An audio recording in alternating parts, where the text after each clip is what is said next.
The New York Knicks have won 7 straight games, and they're coming off of a 113-92 victory over the Charlotte Hornets. We do have a back-to-back tomorrow against Utah, which is going to be a tough game, especially because they're traveling from Brooklyn and we're traveling from North Carolina. It's also going to be tough because Jalen Brunson was doubled this entire game. Yeah, he scored 32, 13 to 24 shooting.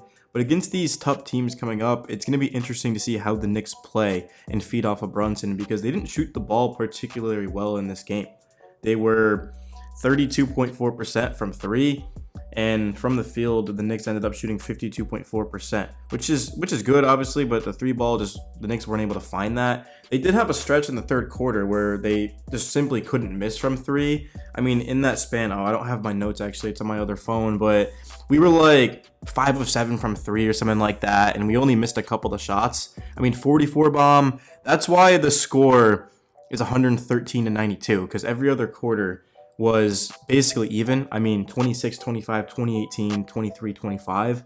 It was just that third quarter where everyone just refused to miss, and we were pouring it on. I mean, Miles McBride hit 3 threes in that. It was just awesome to see. There was mostly Knicks fans in the crowd.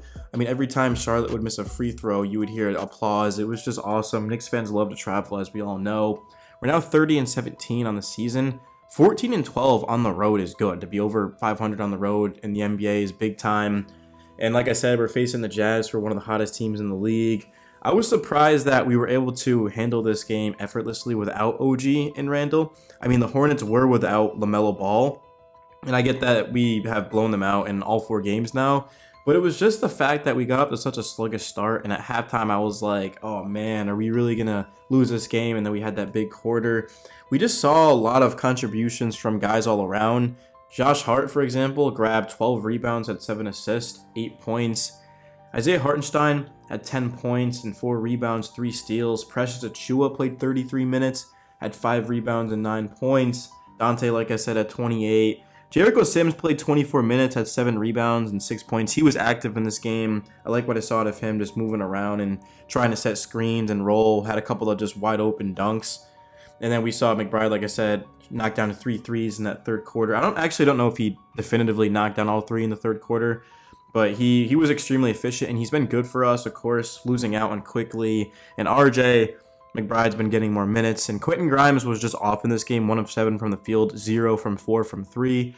I don't really mind that, because a lot of those shots were just at the end of the shot clock where Grimes had to make something happen, but it's also, Grimes is sort of a volume type of guy. He's gonna go 4 of 7 from 3 or 0 of 4. So I like that he just shoots with full confidence, and I hope we don't trade him, honestly. If we were to trade him, probably would be for a big man, unless Mitchell Robinson's coming back, which I don't know if he is or not. I guess maybe in the playoffs, but I feel like we should probably just shut Mitch down and make sure he's healthy for the future. So if we do trade Grimes, it would probably be for some sort of big man, if I'm being honest. But yeah, outside of that, the Hornets didn't not shoot the ball well. I mean, they were 45.7% from the field, 34.4% from 3. Our defense did a great job.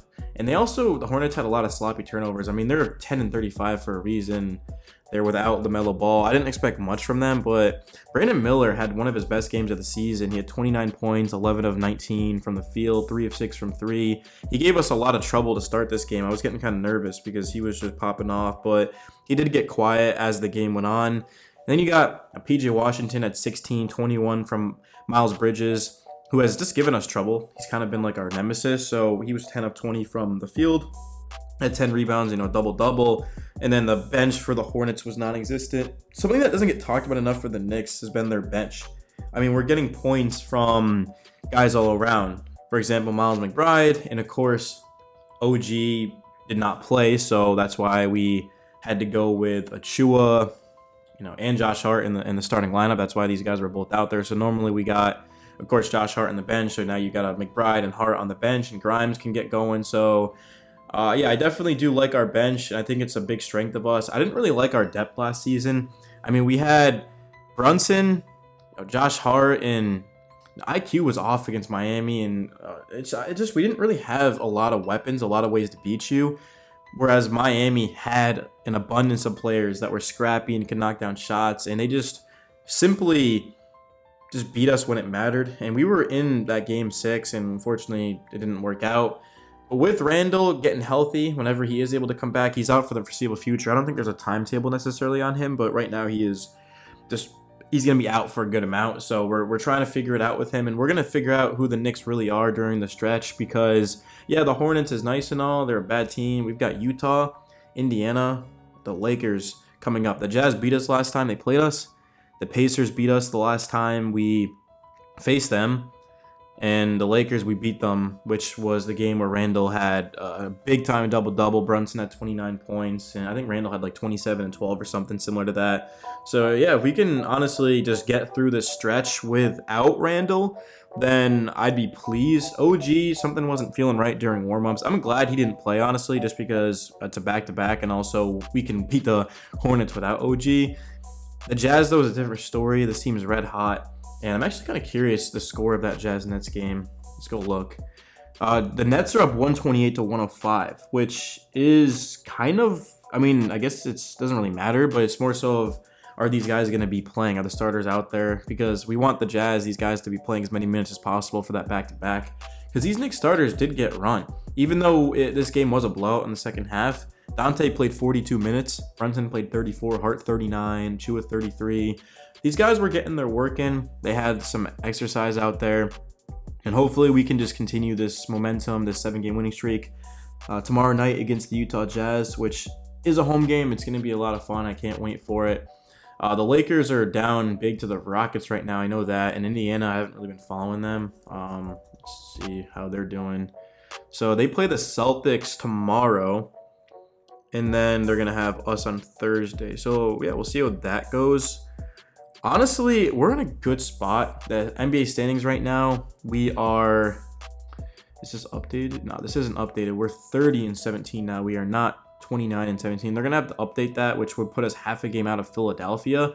The goal was to get the number 1 seed, obviously, but we don't want to be the 4th seed because I don't want to play Boston in the second round. We are 0-3 against Boston, but none of those came with OG. This is a completely different Knicks team than when they saw us. I'd rather play Milwaukee. So if we can get that 3 seed, let Philly go up against the Celtics in the second round, and they'd be honestly a better matchup for them if I'm being real.